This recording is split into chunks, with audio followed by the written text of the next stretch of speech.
Hello, I am Kevin Anderson. And I'm Adam Okada. And we are clinical educators and hosts of the Ask the Educator podcast, brought to you by Healthmark, a Getting a company. Are you a sterile processing technician, infection preventionist, or biomedical engineer? No matter your role, if you're involved in medical device processing, this podcast is for you. Our goal is to equip you with the knowledge and tools for excellence in medical device processing. Now let's get started. Hey everyone, welcome back to the Ask the Educator podcast. This is Kevin Anderson, your host, and with me, as always, Adam Okada. For this episode, we wanted to dive into a particularly sensitive topic of workplace bullying. So just as a reminder to all our listeners out there, anything that is said on this podcast is the thoughts and opinions of, those of us who are speaking. They do not reflect on our employers at all. So with that being said, I did want to introduce our guest today for this episode. Her name is Katie Belski. And Katie, I just wanted to give you the opportunity to just kind of tell our listeners just a little bit about yourself. I know you are with infection prevention, and that's about all I know. Unfortunately, I did get to meet you in person, which was great at the HSPA and APIC conferences this past year. But I'd love to get to know you a little bit more, just like the listeners. Hi, I'm Katie Belski. I got my start in healthcare about 23 years ago in dietary. Actually, I was a hostess, spent about a year and a half there, and then transferred into sterile processing as an OR instrument tech. And from there, just progressed my way up. Spent some time in a supervisor manager role with sterile processing and eventually landed in quality. I worked as a quality and patient safety coordinator for the past just shy of 2 years. So I helped with survey readiness, compliance, rounding and sterile processing departments, making sure they were survey ready. I also did a workshop at HSPA for anybody who was able to attend that this year. And then I also just recently transferred into the infection prevention role. It's going on 3 months now. Excellent. So a lot of diverse background there, but I couldn't obviously help to notice the sterile processing component and then leaping into quality as well as infection prevention. So what a valuable background you bring. And no doubt, I'm sure you've had some experience with this topic. As I was talking to Adam, we were all talking actually, and about how relatable this topic is. Generally, our audience is sterile processing, but it touches infection prevention, operating room people, you name it, hospital administration.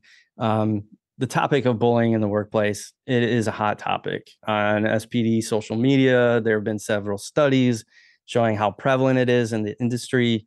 What do you think contributes to the prevalence of bullying in sterile processing and in the healthcare environment as a whole? I think one of the primary things that contributes to bullying is just a lack of information or lack of training. I feel like often it can come from a place of discomfort or insecurity when one team member is bullying another. It can be to take the focus off of them and onto somebody else. I've even seen where staff in sterile processing pre-sterilize lax and then we'll open somebody's tray and sabotage it and then lock it back up to appear sterile. So I think in those situations, it's just really making sure you're educating your team and that they're all on the same page, what their understanding is. I think another important piece, though, is making sure that you have a leader that's present, door open policy, and is engaged and inviting.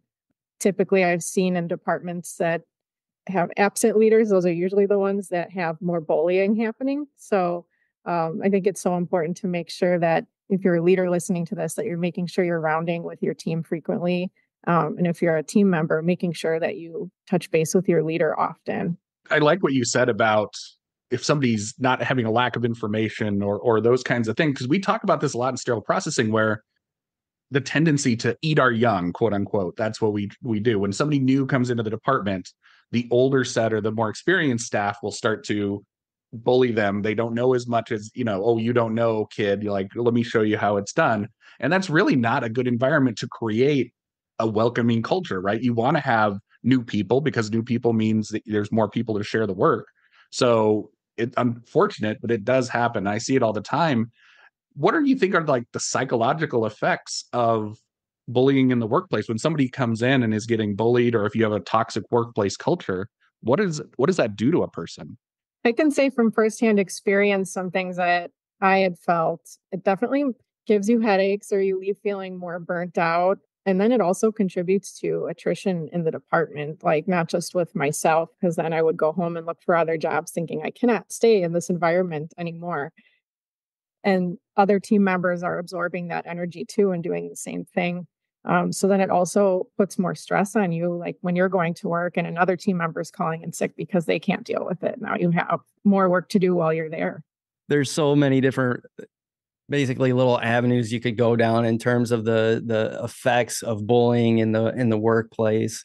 I I don't know if you know, Katie, but my background was operating room, and there is a tremendous amount of pressure on every single person, both to please the patient and to please the surgeon, to get them in there on time, wheels in, wheels out on time.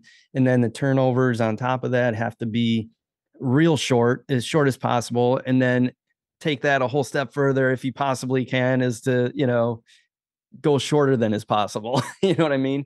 And so the pressure cooker that is the operating room tends to breed a lot of this. There's limited pieces of equipment similar to sterile processing. Sometimes maybe there's only one insulation tester or one washer, and you got two people in decon, whatever it is.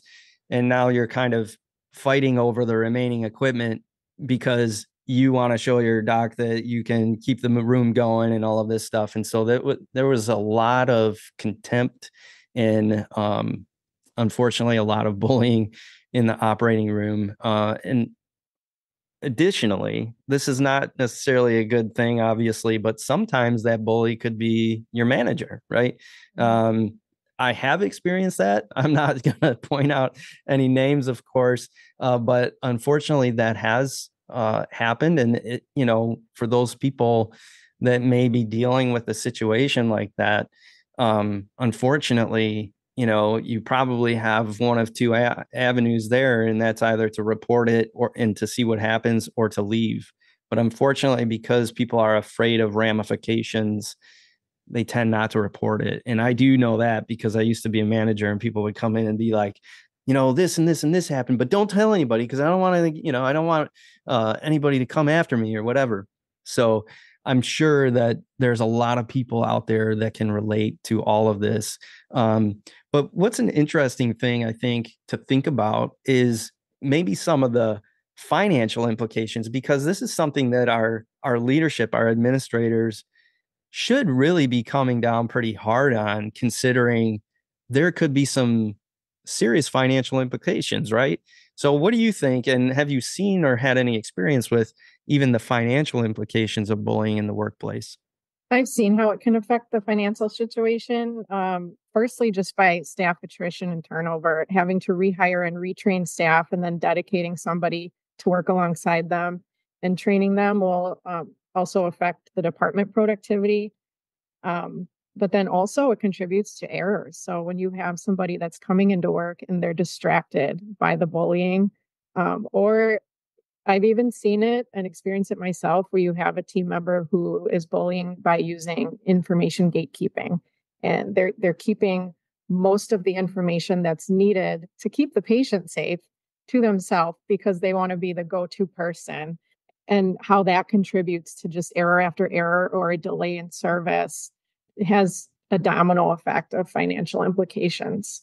I think it was Nancy Tobin did a study on that several years back, where she was talking about the cost of training a new employee versus keeping your old employee, and the cost over time. You're talking about hundreds of thousands of dollars over time to replace all these people over and over again, just because you have a toxic workplace culture. What do you think is something that we can do to start to move in the right direction, to start to fix some of these problems? Because we know in a lot of sterile processing departments, and there's probably going to be some listeners out there who are nodding their heads right now, there is that toxic workplace culture of, I don't want to be here anymore. What can we do to correct it? If the manager comes in and feels that culture, because it's something you can, I know Kevin knows this too. We walk into departments sometimes and you can feel the tension in the room. you can feel that sort of toxicity. So what can we do to fix some of those issues or start to fix it if we feel that stuff?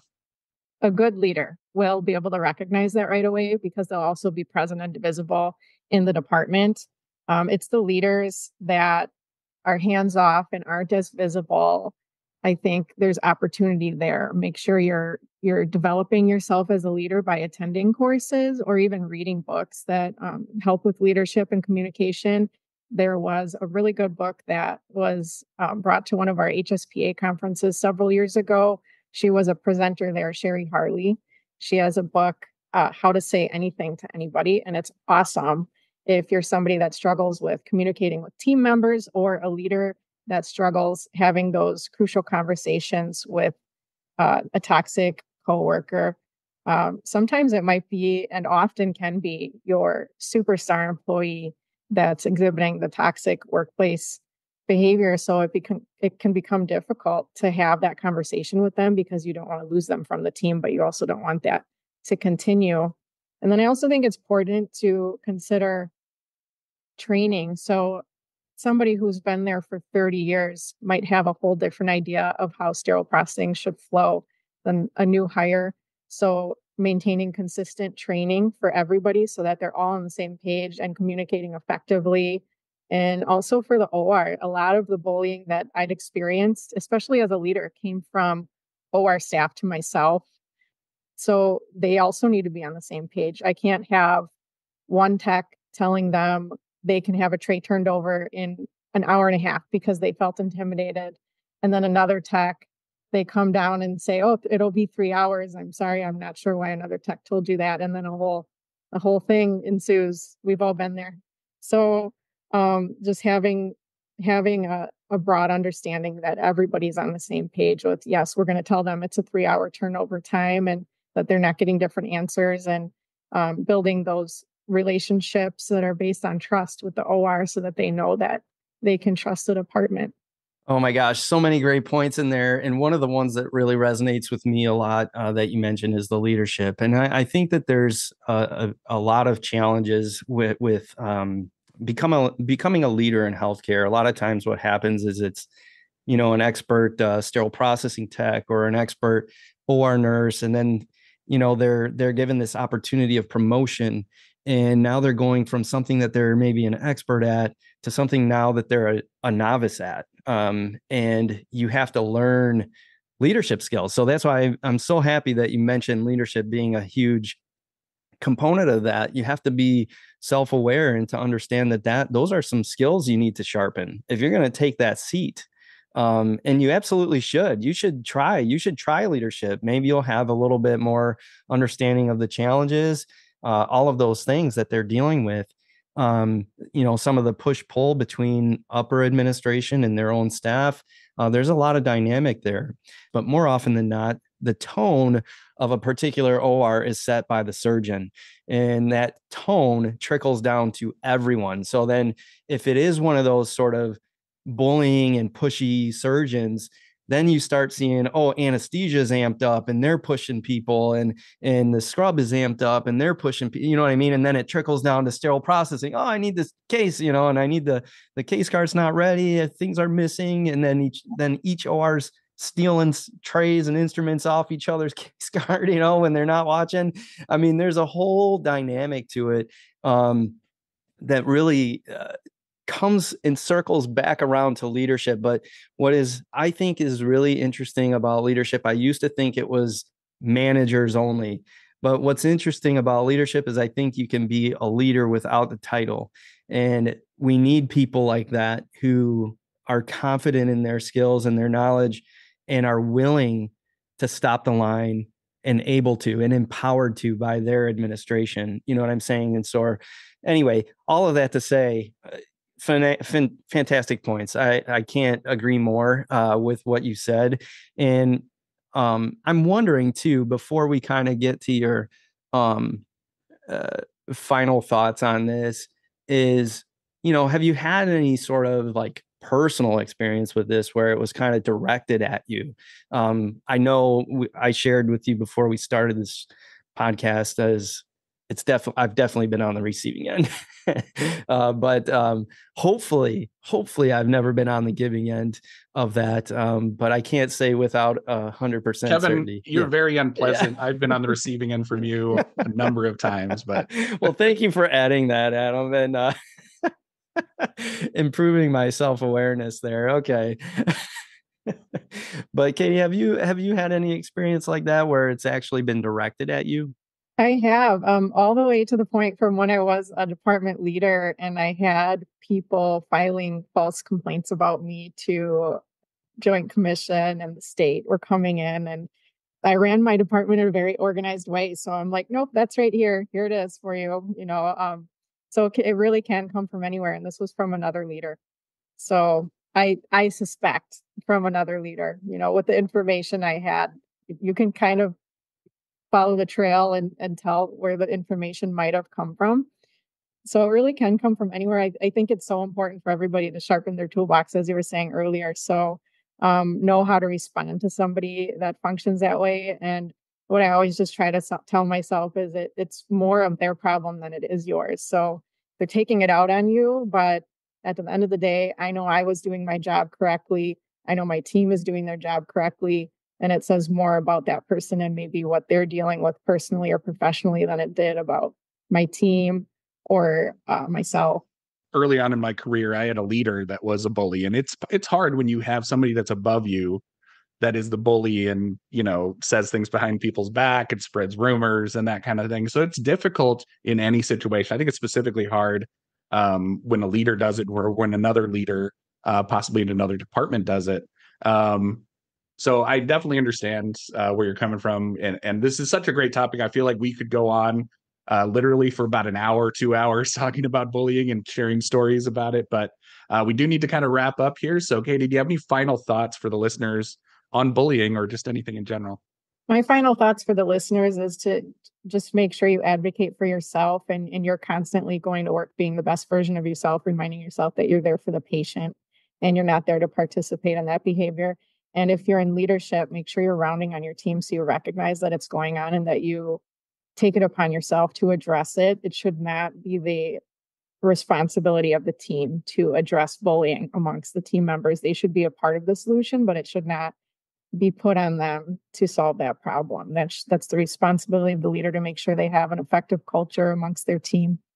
Katie, thank you so much for sharing your experience. I know I kind of put you on the spot there a little bit, asking you about a personal story, but we appreciate it. It just, it's one of those things I think everybody can relate to. And like Adam said, I'm sure we could talk for a very long time, but hopefully what we accomplished here is add a little bit to the conversation, but giving some of those things for the listeners to kind of take to heart and maybe identify some of the things that are going on.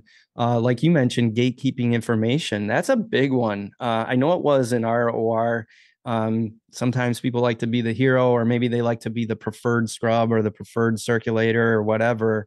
And so maybe they gatekeep information. And that's something that maybe if people were more aware of, they identify it for what it is and be able to address it. And that goes for the local managers and leaders and all of that. So hopefully we gave some people out there some practical sort of things to take away and some things to think about and maybe some things to get better at. So I appreciate your time and you coming in and sharing your experience with us. Thank you.